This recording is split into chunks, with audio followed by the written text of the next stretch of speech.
I've been trying to re-engage with this idea of faith and belief, but at the moment I'm stumbling over issues to do with evidence and what evidence means, and particularly what self-evidence means. And I suppose I'm struck by that line that lies at the heart of the United States, which is is it the Constitution? God, I don't know. Anyway, that line where it says, we hold these truths to be self-evident, and then it goes on to name some truths, the first one being, I think, that all men are created equal. We hold these truths to be self-evident, that all men are created equal. So I'm just thinking, what does it mean for something to be self-evident? And using that line from the Constitution as an example. I mean, one way of looking at it, I think, is, does it mean that it's self-evident in the sense that it's a kind of synthetic truth? That you look at the line and the logic of that line is kind of hermetic, it kind of just kind of refers to itself and it becomes completely obvious. I think they're called synthetic truths, I might be wrong. In the same way that the phrase like all men are, I beg your pardon, all unmarried men are bachelors. I mean, that's true, all unmarried men are bachelors, and that's true. It's a synthetic truth. The whole truth of that lies in the phrase itself. It doesn't refer. You don't need to refer to anything else outside it. It just is self-evident. It's evident within itself. So is that the sense in which these lines in the Constitution are self-evident? That all men are created equal? I don't think so. I think it's certainly, there's nothing in that phrase, all men are created equal, to suggest a synthetic truth. So what other way can it be self-evident, or what else could self-evidence mean? Could it be that self-evidence means that it's one of those truths, one of those statements, that when it's presented to you, you as a human being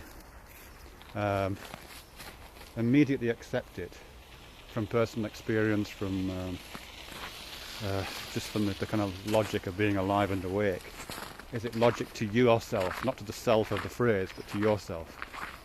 Again, I'm not sure if that works either, because although I think it's self-evident to myself, I know there are lots of people who don't think that's self-evident to them, or don't think it's evident to themselves. It doesn't make an authoritative appeal to their way of being and their way of knowing the world. Many people think that people aren't created equal.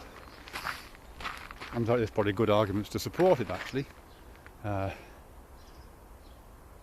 Given that natural selection relies on the fact that all organisms are created with slight inequalities in their ability to survive in the environment, if nothing else, then it's quite likely that we're not created equal, if we assume that equal means the same. So there is arguments to be made that would contradict it.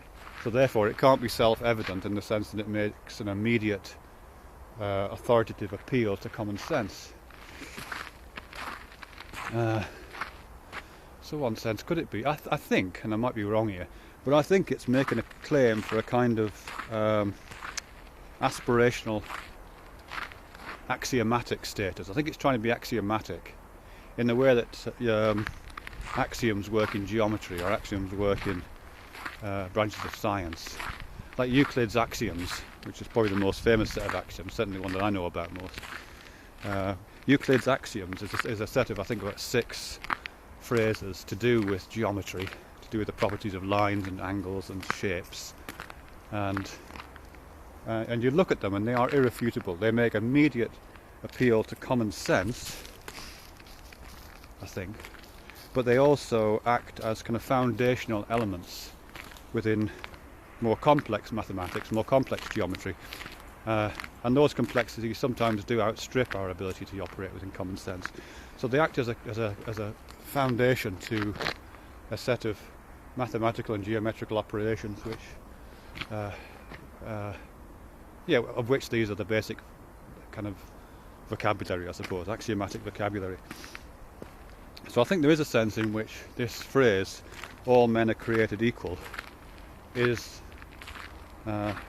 aspires to the condition of an axiom. It wants to say, and I think I would join it in wanting to say, that all men are created equal before the law, or before the state, or in an ideal world before one another. But as I say, that's an aspiration, it's not a truth claim. So in what sense is that self-evident? I think it's aspiring to. It's not saying that the phrase is self-evident in the way that it's kind of tautologically inevitable, like a synthetic truth is, in the way that all bachelors are unmarried. That kind of phrase is true. And it's not making a claim to common sense. It's not making an appeal to that self. I think it's making an appeal to a self that we don't really have yet, or that we have in part, but it's easily dismissed, or easily reduced, or easily dissipated. It's a kind of self that does operate with that as a common sense element of its being, that all men are created equal. So I think when that line from the Constitution is that we hold this truth to be self-evident. We are saying that, this is the state of the nation, the state of the world that we would like to create. It's one in which common sense tells us that all men are created equal. Of course, it's significant, I suppose, that phrase says men, not people. I guess we've all got a bit more common sense to develop, really.